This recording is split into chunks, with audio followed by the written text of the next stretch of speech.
Hello my dear student, आप सभी को अपने चैनल में जुड़ने के लिए स्वागत करते हैं।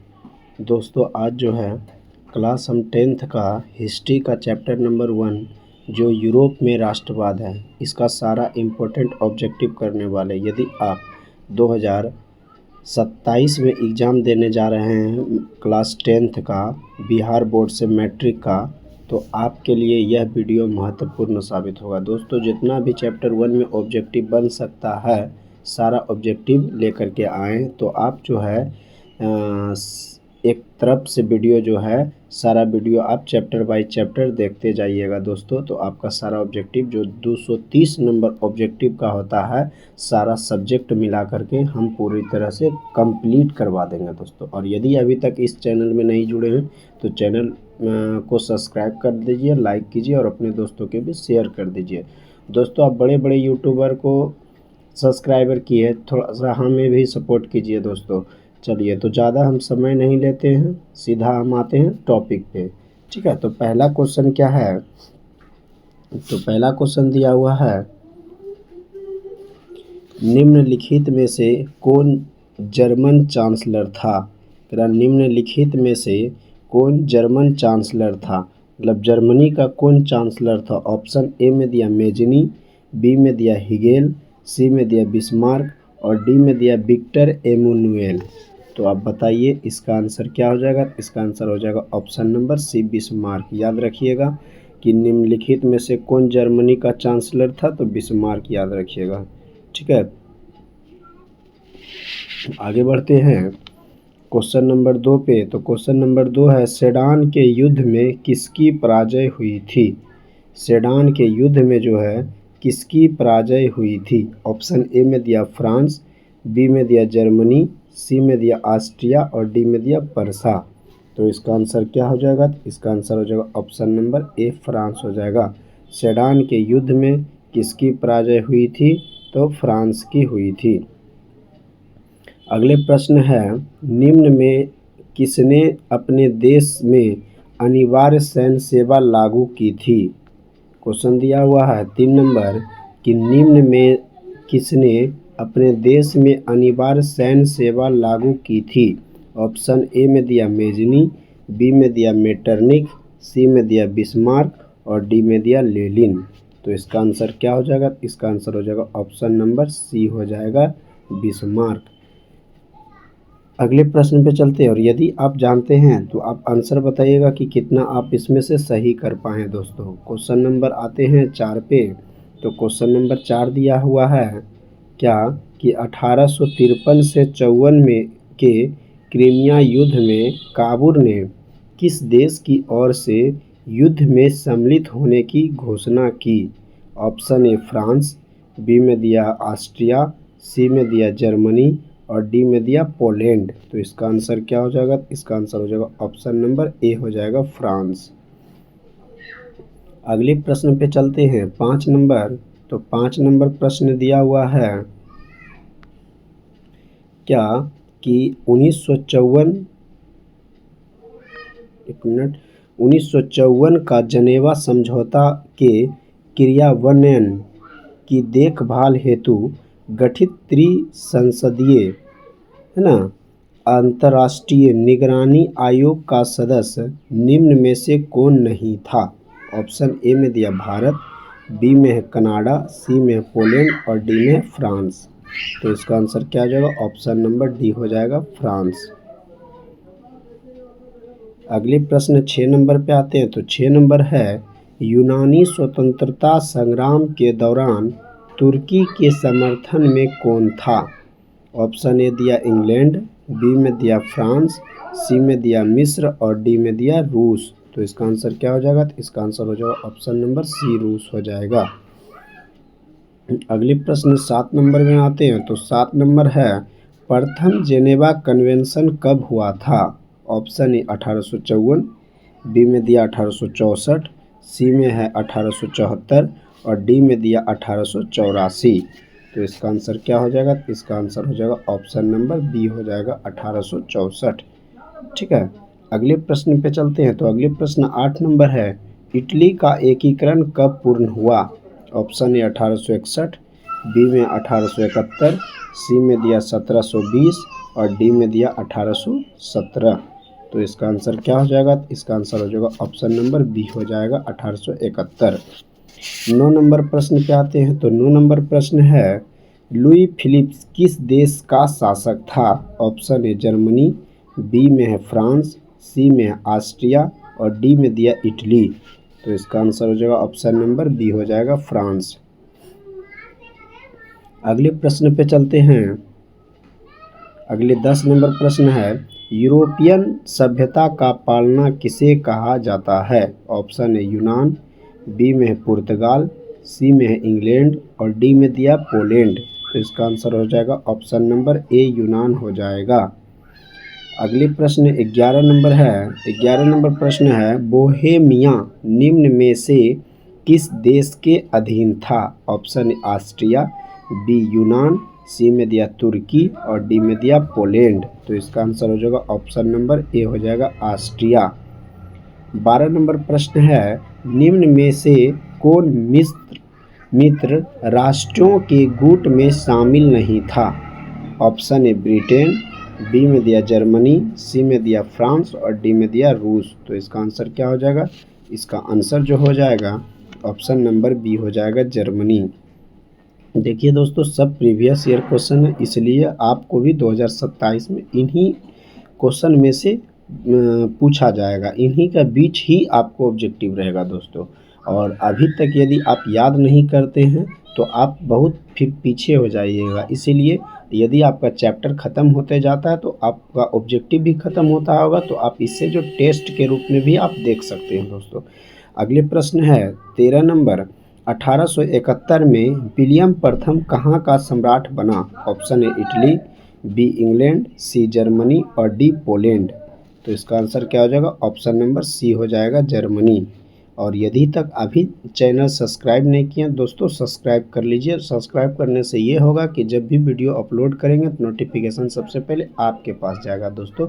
और थोड़ा सा हमें भी सपोर्ट कीजिए दोस्तों, क्योंकि वीडियो बनाने में बहुत ज़्यादा कठिनाई का सामना करना पड़ता है। तो इसलिए और आपसे कुछ तो नहीं मांगते, सिर्फ आप एक सब्सक्राइब कर दीजिए दोस्तों और अपने दोस्तों के बीच भी शेयर कीजिए दोस्तों।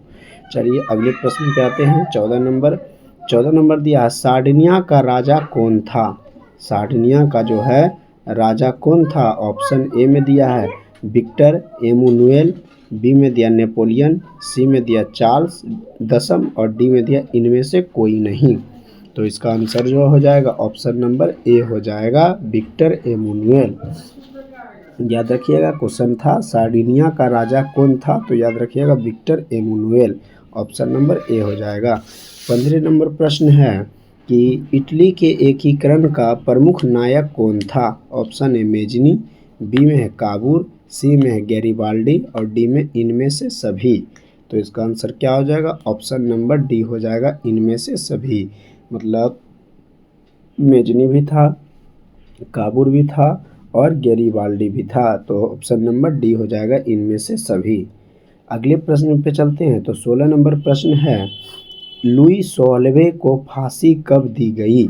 ऑप्शन ए 1748, बी में दिया 1793, सी में दिया 1798 और डी में दिया 1854। तो इसका आंसर क्या हो जाएगा? तो इसका आंसर हो जाएगा ऑप्शन नंबर बी हो जाएगा 1793। याद रखिएगा। अगले प्रश्न पे चलते हैं। तो 17 नंबर प्रश्न दिया हुआ है, वियना सम्मेलन की मेजबानी किसने की? ऑप्शन ए मेटरनिख, बी में दिया नेपोलियन, सी में दिया लेनिन और डी में दिया कार्ल मार्क्स। तो इसका आंसर क्या हो जाएगा? ऑप्शन नंबर डी हो जाएगा कार्ल मार्क्स। वियना सम्मेलन की मेजबानी किसने की? तो कार्ल मार्क्स। याद रखिएगा। सॉरी, इसका आंसर जो हो जाएगा मेटरनिख हो जाएगा। वियना सम्मेलन की मेजबानी किसने की थी? तो मेटरनिख। ऑप्शन नंबर ए याद रखिएगा। अगले प्रश्न है 18 नंबर। 18 नंबर है, निम्न में से किस सम्मेलन में जर्मनी की क्षतिपूर्ति राशि को कम कर दिया गया? ऑप्शन ए क्योटो सम्मेलन, बी में है वियना सम्मेलन, सी में रियो डी जेनेरो सम्मेलन और डी में लॉसने सम्मेलन। तो इसका आंसर क्या हो जाएगा? ऑप्शन नंबर डी हो जाएगा लॉसने सम्मेलन। ऑप्शन नंबर डी हो जाएगा। अगले प्रश्न 19 नंबर दिया हुआ, अमेरिका में न्यू डील किसने लागू की? Option A Abraham Lincoln, B में दिया फ्रैंकलिन डी रूजवेल्ट, सी में दिया बराक ओबामा और डी में दिया निक्सन। तो इसका आंसर हो जाएगा ऑप्शन नंबर बी हो जाएगा, फ्रैंकलिन डी रूजवेल्ट। अगले प्रश्न पे चलते हैं। तो अगले प्रश्न 20 नंबर क्वेश्चन है कि हेगेल किस देश का दार्शनिक था? ऑप्शन ए फ्रांस, बी में दिया है इटली, सी में दिया जर्मनी और डी में दिया ऑस्ट्रिया। तो इसका आंसर क्या हो जाएगा? तो ऑप्शन नंबर सी हो जाएगा, जर्मनी। अगले प्रश्न 21 नंबर है, वियना कांग्रेस का मुख्य उद्देश्य क्या था? ऑप्शन ए गणराज्यों को पुनर्स्थापित करना, बी में दिया लोकतंत्रों को पुनर्स्थापित करना, सी में दिया राजतंत्रों को पुनर्स्थापित करना और डी में दिया इनमें से कोई नहीं। तो इसका आंसर ऑप्शन नंबर सी हो जाएगा, राजतंत्रों को पुनर्स्थापित करना। अगले प्रश्न 22 नंबर पे आते हैं। तो 22 नंबर प्रश्न दिया है, सिकंदर कहाँ का निवासी था? ऑप्शन ए रोम, बी में दिया चीन, सी में दिया यूनान और डी में दिया मिस्र। तो इसका आंसर हो जाएगा ऑप्शन नंबर सी, यूनान हो जाएगा। अगले प्रश्न 23 नंबर है, फ्रांसीसी क्रांति कब हुई थी? ऑप्शन ए 1789, बी में दिया 1804, सी में दिया 1871 और डी में दिया 1817। तो इसका आंसर हो जाएगा ऑप्शन नंबर ए हो जाएगा, 1789। 24 नंबर प्रश्न है, राष्ट्रीय आंदोलन का केंद्र जेना विश्वविद्यालय कहाँ स्थापित है? ऑप्शन ए इटली, बी में दिया जर्मनी, सी में दिया रूस और डी में दिया ग्रेट ब्रिटेन। तो इसका आंसर हो जाएगा ऑप्शन नंबर बी हो जाएगा, जर्मनी। अगले प्रश्न पे आते हैं। तो 25 नंबर प्रश्न है, कोसूथ का संबंध किस देश से है? ऑप्शन ए ऑस्ट्रिया, बी में दिया यूनान, सी में ऑप्शन है पोलैंड और डी में दिया हंगरी। तो इसका आंसर क्या हो जाएगा? ऑप्शन नंबर डी हो जाएगा, हंगरी। 26 नंबर प्रश्न है, इटली तथा जर्मनी वर्तमान में किस महादेश के अंतर्गत आते हैं? ऑप्शन ए उत्तरी अमेरिका, बी में दिया दक्षिणी अमेरिका, सी में दिया यूरोप और डी में दिया पश्चिमी एशिया। तो इसका आंसर क्या हो जाएगा? इसका आंसर हो जाएगा ऑप्शन नंबर सी हो जाएगा, यूरोप। अगले प्रश्न 27 नंबर पे आते हैं। 27 नंबर है, फ्रांस में किस शासन वंश की पुनर्स्थापना वियना कांग्रेस द्वारा की गई थी? ऑप्शन ए हैब्सबर्ग, बी में दिया आर्लिया वंश, सी में दिया बुर्बो वंश और डी में दिया जार शाही। तो इसका आंसर क्या हो जाएगा? इसका आंसर हो जाएगा ऑप्शन नंबर सी, बुर्बो वंश। अगले प्रश्न 28 नंबर है, मेजनी का संबंध किस संगठन से था? ऑप्शन ए लाल सेना, बी में दिया कार्बोनारी, सी में दिया फिलिक हेंटारिया और डी में दिया डायट। तो इसका आंसर क्या हो जाएगा? इसका आंसर ऑप्शन नंबर बी हो जाएगा, कार्बोनारी। अगले प्रश्न 29 नंबर है, इटली एवं जर्मनी के एकीकरण के विरुद्ध निम्न में कौन था? ऑप्शन ए इंग्लैंड, बी में है रूस, सी में ऑस्ट्रिया और डी में परसा। तो इसका आंसर क्या हो जाएगा? इसका आंसर हो जाएगा ऑप्शन नंबर सी, ऑस्ट्रिया। अगले प्रश्न 30 नंबर पे आते हैं। तो 30 नंबर है, काउंट काबूल को विक्टर एमुनुएल ने किस पद पर नियुक्त किया? ऑप्शन ए दिया है सेनापति, बी में दिया है फ्रांस में राजदूत, सी में दिया प्रधानमंत्री और डी में दिया गृह मंत्री। तो इसका आंसर क्या हो जाएगा? तो ऑप्शन नंबर सी हो जाएगा, प्रधानमंत्री। अगले प्रश्न 31 नंबर है, गेरिबाल्डी पेशे से क्या था? ऑप्शन ए सिपाही, बी में है किसान, सी में जमींदार और डी में नाविक। तो ऑप्शन नंबर क्या हो जाएगा? डी हो जाएगा, नाविक। गेरिबाल्डी पेशे से क्या था? नाविक। अगले प्रश्न 32 नंबर पे आते हैं। तो 32 नंबर है, जर्मन राइन राज्य का निर्माण किसने किया था? देखिए दोस्तों, कितना प्रीवियस ये इंपॉर्टेंट क्वेश्चन है। करा, जर्मन राइन राज्य का निर्माण किसने किया था? ऑप्शन ए लुई 18वां, बी में दिया नेपोलियन बोनापार्ट, सी में दिया नेपोलियन 3 और डी में दिया बिस्मार्क। तो इसका आंसर क्या हो जाएगा? इसका आंसर हो जाएगा ऑप्शन नंबर बी हो जाएगा, नेपोलियन बोनापार्ट। अगले प्रश्न 33 नंबर है, जॉल्वे राइन कैसी संस्था थी? ऑप्शन ए अतिकारियों क्रांतिकारियों की, ऑप्शन बी में दिया व्यापारियों की, सी में दिया विद्वानों को और डी में दिया पादरी एवं सामंतों की। तो इसका आंसर क्या हो जाएगा? इसका आंसर हो जाएगा ऑप्शन नंबर बी, व्यापारियों की। ऑप्शन नंबर बी याद रखिएगा। अगले प्रश्न 34 नंबर है, रक्त एवं लौह की नीति का अवलंबन किसने किया? ऑप्शन ए मेजनी, बी में हिटलर, सी में बिस्मार्क और डी में विलियम वन। तो इसका आंसर हो जाएगा ऑप्शन नंबर बी हो जाएगा हिटलर। अगले प्रश्न 35 नंबर है, फ्रैंकफर्ट की संधि कब हुई? ऑप्शन ए 1864, बी में 1866, सी में दिया 1870 और डी में दिया 1871। तो इसका आंसर क्या हो जाएगा? तो फ्रैंकफर्ट की संधि जो हुई थी दोस्तों 1871 ईस्वी में हुआ था। अगले प्रश्न पे चलते हैं। अगले प्रश्न 36 नंबर है, यूरोप वासियों के लिए किस देश का साहित्य एवं ज्ञान विज्ञान प्रेरणा स्रोत रहा? ऑप्शन ए जर्मनी, बी में यूनान, सी में है तुर्की और डी में इंग्लैंड। तो इसका आंसर क्या हो जाएगा? तो ऑप्शन नंबर बी हो जाएगा यूनान। अगले प्रश्न 37 नंबर है, क्या नेपल्स की क्रांति कब हुई थी? ऑप्शन ए 1820, बी में दिया 1821, सी में दिया 1822 और डी में दिया 1823। तो इसका आंसर हो जाएगा ऑप्शन नंबर बी हो जाएगा 1821। अगले प्रश्न पे चलते हैं। तो अगले प्रश्न 38 नंबर है, चार्टिस्ट आंदोलन कहाँ हुआ? ऑप्शन ए फ्रांस, बी में दिया ऑस्ट्रिया, सी में दिया हंगरी और डी में दिया है इंग्लैंड। तो इसका आंसर क्या हो जाएगा? इसका आंसर हो जाएगा ऑप्शन नंबर डी इंग्लैंड। उम्मीद करते हैं दोस्तों आपको याद भी होते जा रहा होगा और आप पूरी तरह से वीडियो देख रहे होंगे अंतिम तक दोस्तों। चलिए अगले प्रश्न पे आते हैं। 39 नंबर है, यूनान को एक स्वतंत्र राष्ट्र घोषित किया गया। करा यूनान को एक स्वतंत्र राष्ट्र जो है कब घोषित किया गया? ऑप्शन ए 1836, बी दिया 1832, सी दिया 1842 और डी में दिया 1830। तो इसका आंसर क्या हो जाएगा? इसका आंसर हो जाएगा ऑप्शन नंबर बी हो जाएगा 1832। अगले प्रश्न 40 नंबर है कि ऐतिहासिक द्वंद्ववाद की व्याख्या किसने की? ऑप्शन ए हेगेल, बी में दिया अंडर्ट, सी में दिया हम्बोल्ट और डी में ऑप्शन है जैकब ग्रीम। तो इसका आंसर क्या हो जाएगा? इसका आंसर हो जाएगा ऑप्शन नंबर ए हेगेल होता है। अगले प्रश्न है, एड्रियानुपुल की संधि कब हुई थी? ऑप्शन ए 1828, बी में दिया 1829, सी में है 1830 और डी में दिया है 1831। तो इसका आंसर क्या हो जाएगा? इसका आंसर हो जाएगा ऑप्शन नंबर बी होता है। तो 1829 दोस्तों याद रखिएगा 1829 ऑप्शन नंबर बी। अगले प्रश्न पे आते हैं 42 नंबर है, एड्रियानुपुल की संधि किन दो देशों के बीच हुई? ऑप्शन ए तुर्की रूस, बी में दिया यूनान पोलैंड, सी में दिया है तुर्की हंगरी और डी में दिया है हंगरी पोलैंड। तो इसका आंसर क्या हो जाएगा? इसका आंसर ऑप्शन नंबर ए हो जाएगा। याद रखिएगा तुर्की और रूस। ठीक है दोस्तों, क्या याद रखिएगा? तुर्की और रूस याद रखिएगा। क्या याद रखिएगा? तुर्की और रूस, है ना। और एड्रियानुपुल की संधि कब हुई थी?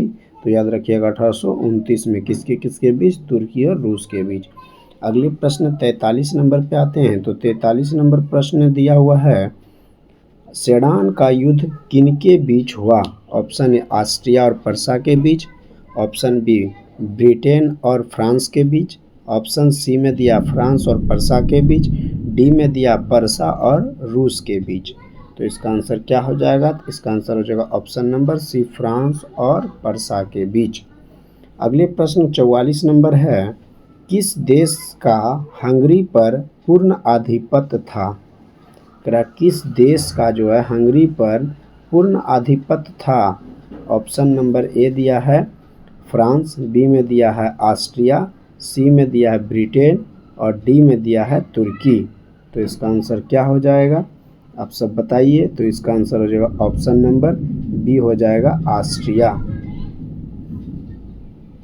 अगले प्रश्न पे आते हैं 45 नंबर। तो 45 नंबर प्रश्न दिया हुआ है, 45 नंबर है, पोलैंड के विद्रोह को किसने कुचल दिया? पोलैंड में जो विद्रोह हुआ था वो किसने कुचल दिया? ऑप्शन ए रूस, बी में ब्रिटेन, सी में ऑस्ट्रिया और डी में फ्रांस। तो इसका आंसर क्या हो जाएगा? तो इसका आंसर हो जाएगा ऑप्शन नंबर ए रूस हो जाएगा। अगले प्रश्न 46 नंबर है, सन 1870 में फ्रांस और पर्सा के बीच युद्ध कहाँ हुआ था? ऑप्शन ए सेडान, बी में दिया सेडेवा, सी में दिया साइडान और डी में दिया फ्रैंकफर्ट। तो इसका आंसर क्या हो जाएगा, आप सब बताइए। तो इसका आंसर हो जाएगा ऑप्शन नंबर ए हो जाएगा सेडान। अगले प्रश्न 47 नंबर है, किस युद्ध के बाद जर्मनी का एकीकरण पूरा हुआ? ऑप्शन ए दिया क्रीमिया का युद्ध, बी में दिया है सेडवा का युद्ध और सी में दिया है पर्सा डेनमार्क युद्ध और डी में दिया सेडान का युद्ध। तो आप बताइए इसका आंसर क्या हो जाएगा, ऑप्शन नंबर डी हो जाएगा सेडान का युद्ध। अगले प्रश्न पे चलते हैं। तो अगले प्रश्न 48 नंबर है, यंग यूरोप का संस्थापक कौन था? ऑप्शन ए मेजनी, बी में दिया गैरीवाल्डी और सी में दिया विक्टर एमानुएल और डी में दिया मुसोलिनी। तो इसका आंसर क्या हो जाएगा, ऑप्शन नंबर ए हो जाएगा मेजिनी। अगले प्रश्न है, यूरोप का मरीज किसे कहा जाता है? दोस्तों एकदम इम्पोर्टेंट वीवीआई प्रश्न है 2027 के लिए कि यूरोप का मरीज किसे कहा जाता है। तो याद रखिएगा, ऑप्शन ए दिया तुर्की, बी दिया इटली, सी दिया है इंग्लैंड और डी दिया फ्रांस। तो इसका आंसर हो जाएगा ऑप्शन नंबर ए तुर्की। अगले प्रश्न 50 नंबर है, वियना कांग्रेस कब हुआ था? ऑप्शन ए 1815, बी में दिया 1818, सी में दिया 1820 और डी में दिया 1848। तो वियना जो कांग्रेस हुआ था दोस्तों 1815, ऑप्शन नंबर ए याद रखिएगा। अगले प्रश्न 51 नंबर पे आते हैं। तो 51 नंबर है, जर्मनी के एकीकरण का प्रमुख वास्तुकार कौन था? ऑप्शन ए मेजनी, बी में दिया गैरीवाल्डी, सी में दिया लेनिन और डी में दिया बिस्मार्क। तो इसका आंसर हो जाएगा ऑप्शन नंबर डी बिस्मार्क। अगले प्रश्न 52 नंबर है, इटली के एकीकरण में निम्न में से किसका संबंध नहीं है? ऑप्शन ए बिस्मार्क, बी में दिया मेजनी, सी में दिया काबूर और डी में दिया गैरीवाल्डी। तो इसका आंसर हो जाएगा ऑप्शन नंबर ए हो जाएगा बिस्मार्क। अगले प्रश्न है 53 नंबर क्वेश्चन। तो 53 नंबर है, 1830 की क्रांति के बाद फ्रांस में किस प्रकार का शासन व्यवस्था स्थापित हुआ? ऑप्शन ए संघीय शासन व्यवस्था, बी में संवैधानिक राजतंत्र, सी में गणराज्य और डी में अधिनायकवाद। तो इसका आंसर क्या हो जाएगा, ऑप्शन नंबर बी हो जाएगा संवैधानिक राजतंत्र। अगले प्रश्न 54 नंबर है, जर्मनी के एकीकरण के लिए कौन उत्तरदायी था? Option A Count Cavour, option B में दिया बिस्मार्क, सी में दिया गैरीवाल्डी और डी में दिया मेजनी। तो इसका आंसर क्या हो जाएगा, तो इसका आंसर हो जाएगा option number B Bismarck.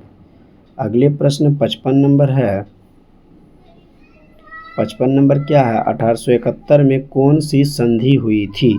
Option A Frankfurt की संधि, ऑप्शन बी पेरिस की संधि, ऑप्शन सी वियना कांग्रेस की संधि और ऑप्शन डी इनमें से कोई नहीं। उम्मीद करते दोस्तों आपको ये क्वेश्चन पता होगा क्योंकि हम इससे पहले ही बता चुके हैं। तो 1871 में हुई थी दोस्तों वो फ्रैंकफर्ट की संधि हुई थी। कौन हुई थी? फ्रैंकफर्ट की संधि। अगले प्रश्न 56 नंबर है, इटली के एकीकरण में निम्न में किसने योगदान किया था? ऑप्शन ए मेजनी एवं इमैनुएल, ऑप्शन बी में दिया गैरीवाल्डी, सी में दिया है काउंट काबूल और डी में दिया है इनमें से सभी। तो इसका आंसर क्या हो जाएगा, इसका आंसर हो जाएगा ऑप्शन नंबर डी हो जाएगा इनमें सभी। गैरीवाल्डी भी योगदान दिए हैं, मेजनी और एमुनुएल भी और काउंट काबूल भी, इसलिए ऑप्शन नंबर डी याद रखिएगा। अगले प्रश्न इस चैप्टर का अंतिम प्रश्न है दोस्तों। कह रहा है क्वेश्चन, रॉबर्ट ओवेन कहाँ के निवासी था? रॉबर्ट ओवेन जो है कहाँ का निवासी था? ऑप्शन ए फ्रांस, बी में दिया जर्मनी, सी में दिया ब्रिटेन और डी में दिया है ऑस्ट्रिया। तो इसका आंसर क्या हो जाएगा, इसका आंसर हो जाएगा ऑप्शन नंबर सी ब्रिटेन।